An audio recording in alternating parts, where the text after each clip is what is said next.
Hi, and welcome to our presentation.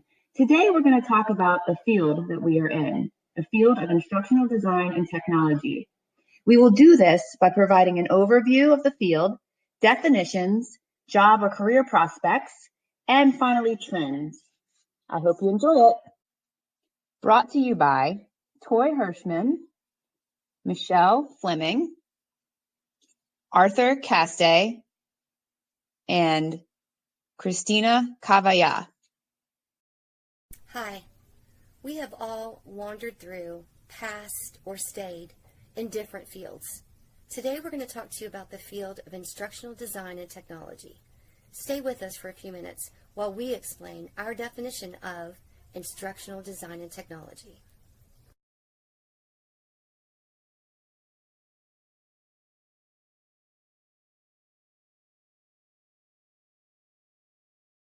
The field of instructional design and technology has been defined by many in a plethora of varying environments ever since the 1950s, in which educational leaders began looking at educational technology as a process rather than equating it with media, according to Robert Reiser.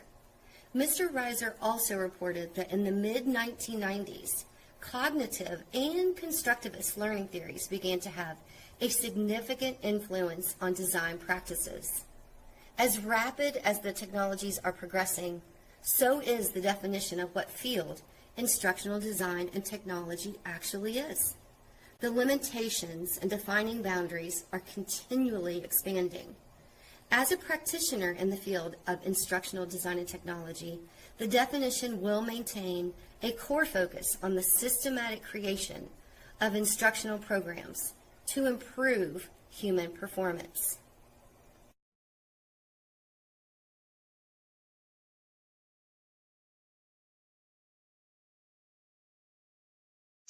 Instructional technology, educational technology, and instructional media tend to be terms that are used interchangeably. I think that the source of the confusion comes from the term technology, because technology is a very broad term. It's used to describe a plethora of things that we use in our world today, in our everyday lives. Is something considered educational technology because it's a technology you use in a learning environment? Maybe. The jury's really still out on that. You know, we use a smart board sometimes to replace a blackboard. We use iPads for, students entering data, research, different things like that. Are those educational technologies? Well, I say that they are if the technology is used to enhance or accelerate the learning experience. So, for instance, when technology is used to take a deeper dive into a subject matter, like a real life simulation online, or if technology is used to bridge the distance between people like we do on Blackboard in our class, or when technology is used to scale the teaching experience so that I can create a course that reaches thousands of people compared to having to meet face to face with 30 or so people. So those are all just small ways that technology is used to accelerate or enhance the learning experience. And there's so many more.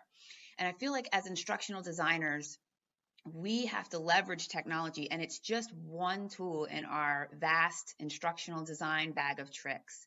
So we also take the cognitive and behavioral learning theories, as Shelley mentioned earlier. We take other tools that we use, we take the technology, and we blend all of these things to create a really engaging, exciting, experiential learning environment for our students, our learners, whoever they may be.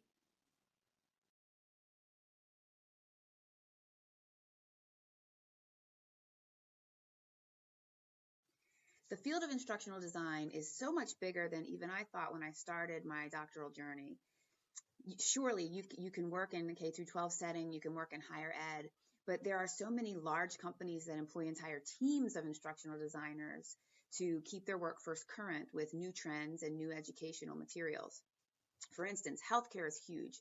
Healthcare employs lots of instructional designers to keep medical staff abreast of new innovations, of things that are happening in telemedicine and all of these new applications for healthcare.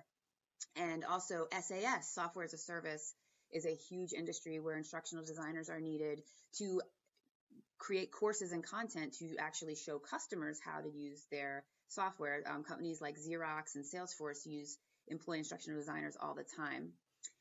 And also, instructional designers can freelance. They can go out on the marketplace and be consultants or freelancers and take on a wide variety of projects from a wide variety of different industries, which is a pretty exciting work as well.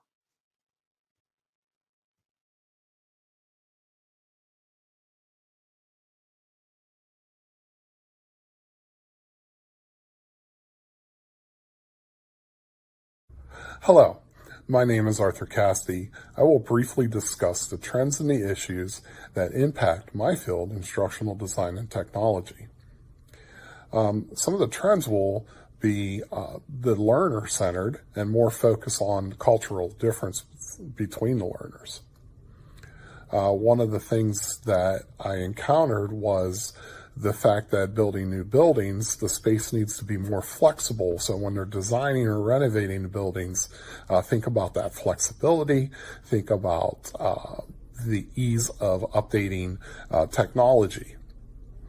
And also, as far as assessment, the trend is going to a more formative assessment or continually assessment instead of a summative assessment. As for the challenges, there needs to be more authentic learning. Improve digital literacy, having our kids become good digital citizens. Resistance in the change in the roles of the teachers. Lack of problem solving of our learners. Closing the achievement gaps between socioeconomic groups. And the inability to sustain innovation through leadership changes. As we know, there's a lot of turnover in leadership, especially when you're talking the public school setting. And do the innovations continue with the new leadership? And in most cases, they don't.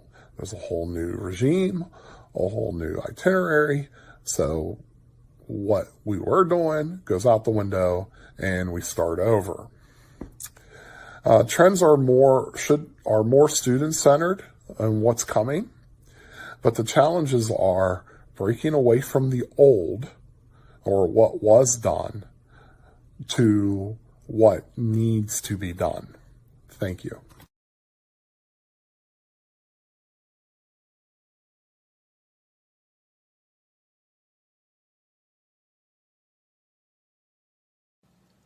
So as you can see, IDT is not about technology or education alone, but rather it's a broad field with an abundance of opportunities in all different industries and organizations.